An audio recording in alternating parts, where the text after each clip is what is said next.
How the wealthy avoid required minimum distributions. If you spent decades building your retirement savings in IRAs and 401ks, you've also been building something else, a future tax liability. Because once you turn 73, the IRS doesn't just ask you to take money out of your retirement accounts, they require it. These are called required minimum distributions, or RMDs. And here's the kicker. Every dollar is taxed as ordinary income, whether you need the money or not. For high net worth retirees, these forced withdrawals can be massive, $70,000 to $100,000 or even more every year, and they trigger a domino effect of taxes. Higher income tax brackets, bigger Medicare premiums, more of your Social Security tax. So while most people are focused on how much they've saved, the wealthy are asking a different question. How can I reduce, control, or even avoid RMDs before they start? That's exactly what we're going to walk through today. Hi, I'm Josh Bliss, founder of Gateway Capital Management, now proudly under Balboa Wealth Partners. In this video, I'll show you the exact strategies that many high net worth households use to minimize the impacts of RMDs, legally and strategically. And if you find this helpful, be sure to like the video, leave a comment, and subscribe for more clear retirement planning insights. Let's walk through it. Part 1.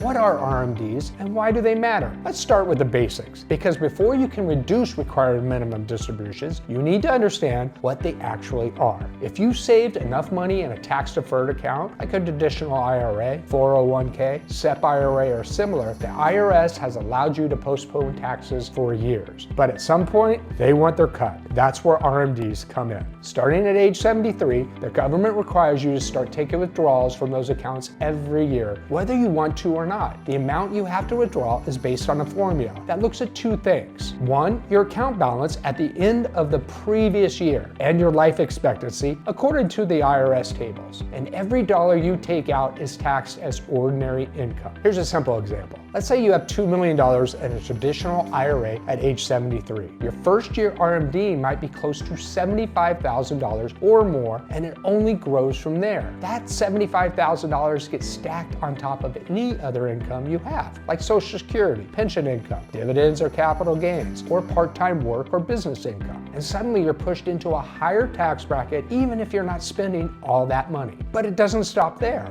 RMDs can create a ripple effect that impacts your entire retirement plan. 1. Higher tax brackets. The more income you're forced to report, the more you risk crossing into a higher federal bracket. Medicare IRM-AA surcharges. Higher income means higher premiums for Medicare Part B and D, sometimes thousands of dollars more per year. Tax Social Security benefits. RMDs can cause more of your Social Security income to become taxable, up to 85%. Lost flexibility. Once RMDs kick in, you lose control. You can't skip a year, you can't defer. And the penalties for missing an RMD are steep, up to 25% of the amount not withdrawn. This is why many high net worth retirees don't wait until 73 to think about RMDs. They start planning in their 50s and 60s, so they're not forced into higher taxes later. The good news is there are several strategies that can reduce your future RMDs or avoid them altogether. Let's walk through the first one next. Part 2, strategy number 1, Roth conversions before RMD age. One of the most effective and widely used strategies among high net worth retirees is the Roth conversion. Here's how it works. You take money from your traditional IRA or 401k, which would normally be taxed when withdrawn, and you move it into a Roth IRA. You pay taxes on the converted amount now, but then that money grows tax-free from that point forward. Here's the key benefit. Roth IRAs are not subject to RMDs during your lifetime. That means no forced withdrawals starting at age 73, no ordinary income tax on future distributions, and more flexibility to control how much income you report each year in retirement. Let's walk through a simple scenario. Imagine you're 62, recently retired, and you have $1.5 million in a traditional IRA. You don't need much income yet. You're living off a taxable account or a part-time business, so you're in a relatively low tax bracket. This is a perfect window to strategically convert some of that IRA into a Roth, say $50,000 to $100,000 per year, without jumping into a higher tax bracket. Each year you convert, you reduce the size of your tax-deferred account. You lower the base used to calculate future RMDs, and you shift assets into a tax-free bucket that can grow for decades. Bonus benefits of Roth conversions. No RMDs for you during your lifetime. tax-free withdrawals for heirs, subject to the Secure Act 10-year rule, more control over your income in retirement, which helps with Medicare premiums, Social Security taxation, and overall tax planning. Now, it's important to remember, Roth conversions are irreversible. They create taxable income in the year you convert, and they require careful planning to avoid jumping into a higher bracket or triggering other thresholds. This is where working with a financial professional can really help. So you can design a conversion schedule that fills your lower tax brackets strategically year by year. If you plan it right, Roth conversions can significantly reduce or eliminate future RMDs while building long-term tax-free growth at the same time. Next, let's look at another powerful option if you're already in RMD territory. Part 3, Strategy 2, Qualified Charitable Distributions, also known as QCDs. Let's say you're already past age 73 and RMDs haven't started. At this point, Roth conversions won't help reduce this year's RMD because once you hit the RMD age, you have to take that minimum withdrawal first before converting anything else. But if you're charitably inclined, there's a tax-smart strategy that can help. It's called a Qualified Charitable Distribution, or a QCD. Here's how it works. Once you reach age 70 and a half, you can start using QCDs even before RMDs begin. You can transfer up to $100,000 per year directly from your IRA to a qualified charity. That donation counts towards your RMD once you're age 73, but it does not count as taxable income. In other words, you can satisfy your RMD without increasing your taxable income, which can have ripple effects throughout the rest of your financial plan. Let's look at an example. Say your RMD this year is $60,000. You were planning to give $20,000 to your favorite charity anyways. Rather than writing a personal check, you direct that $20,000 from your IRA to the charity as a QCD. What happens? That $20,000 satisfies part of your RMD.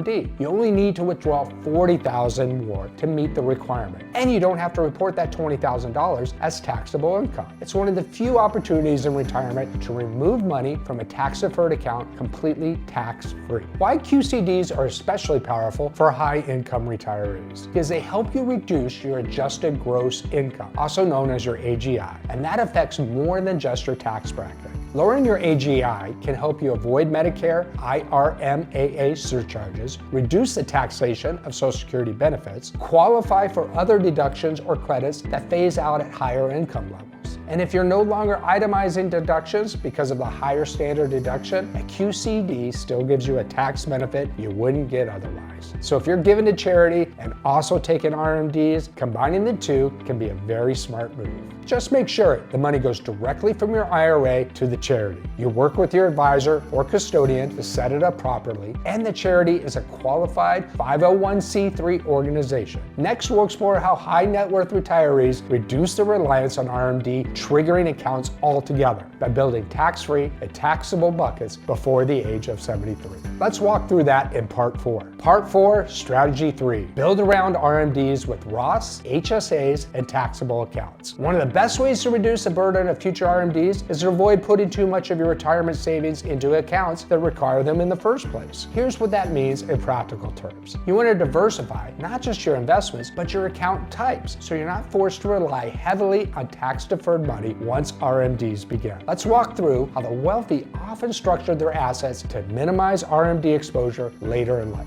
Number 1, maximize Roth contributions when possible. We already talked about Roth conversions, but don't overlook Roth contributions during your working years, especially if you're still earning income past the age of 50. Many employers now offer a Roth 401k option, and unlike traditional 401ks, they can eventually be rolled into a Roth IRA, which has no RMDs during your lifetime. By building up a Roth bucket early, you're giving yourself 1, tax-free withdrawals, 2, no forced distributions, and 3, a highly flexible income source in retirement. Number 2, use a health savings account, also known as an HSA, for long-term healthcare planning. HSAs offer a unique triple tax advantage: tax-deductible contributions, tax-free growth, and tax-free withdrawals when used for qualified medical expenses. And unlike IRAs or 401ks, HSAs don't have RMDs. For high earners who qualify, this is one of the most tax-efficient vehicles to reduce taxable income now while planning for one of the biggest retirement expenses, healthcare, later on. Many high-income households pay out of pocket for current medical expenses and let their HSA grow for years untouched. Then in retirement, they can use it tax-free for premiums, prescriptions, long-term care, or Medicare expenses. Number 3, don't ignore taxable brokerage accounts. Taxable accounts often get overlooked because they don't offer deduction up front,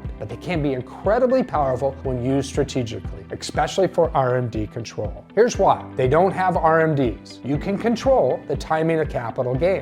Qualified dividends and long-term capital gains are taxed at preferential rates. You can harvest losses in down markets for tax benefits, and you can use gifting strategies for estate planning. In other words, a well-managed brokerage account gives you flexibility, liquidity, and control without the rigid rules of tax-deferred accounts. Putting it all together, wealthy retirees don't just focus on rate of return. They focus on withdrawal control, tax brackets, and timing. And that starts with smart account structure before RMDs ever begin. So whether it's through Roth contributions, HSA growth, or long-term brokerage planning, building multiple income buckets gives you a much better chance of staying below key tax thresholds later on. Next, let's look at a more advanced but powerful option. Part 5, strategy number 4. Use a charitable remainder trust, also known as a CRT, to restructure RMD exposure. If you've built a large pre-tax retirement account or you're holding appreciated assets outside of retirement altogether, you may be looking for a way to reduce future RMD burdens, generate predictable income, and leave a legacy that aligns with your values. A charitable remainder trust, also known as a CRT, could be the right fit. Let's break it down how it works. What is a CRT? Charitable remainder trust is an irrevocable trust that pays you income for life or a set number of years, and then leaves a remaining balance to charity. Here's how high net worth retirees often use it. Number 1, they contribute appreciated assets or a portion of their IRA post-death through a beneficiary designation into the trust. Number 2, the trust sells the assets and reinvests the proceeds without immediate capital gains tax. Number 3, the trust pays the donor or beneficiary income each year based on a fixed percentage or an annuity amount. And number 4, after the trust term ends, either upon death or after a set number of years, the remaining balance goes to a qualified charity. Here's what that can accomplish. You create a lifetime income stream for yourself or your spouse. You potentially remove assets from your taxable estate. You may reduce or avoid large RMD-driven income spikes, especially if the CRT is funded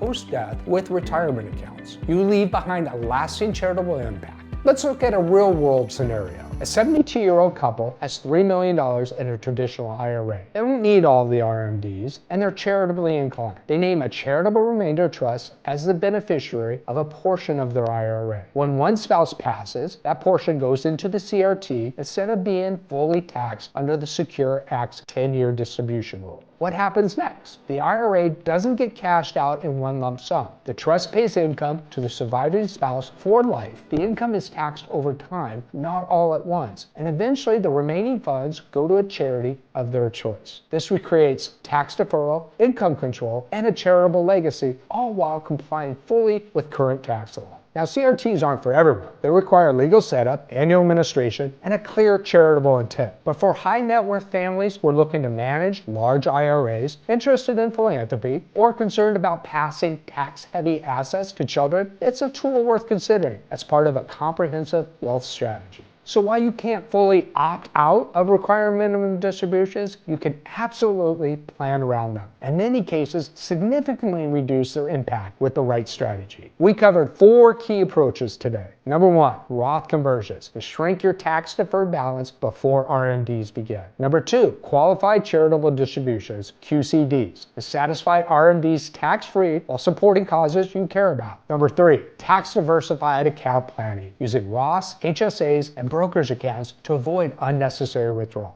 Number 4, charitable remainder trust, to turn tax-heavy assets into lifetime income and long-term legacy. These are the kinds of strategies high net worth families use because they're thinking long-term. They're not just asking, how much do I have in retirement? They're asking, how do I protect it and use it wisely? And that kind of planning doesn't happen by accident. You're approaching retirement and want to make sure your income plan is working for you, not against you. Let's talk. Click the link in the description below to book a free consultation, and I'll walk you through your options based on your portfolio, your tax picture, and your long-term goals. Thanks for watching, and I'll see you in the next video.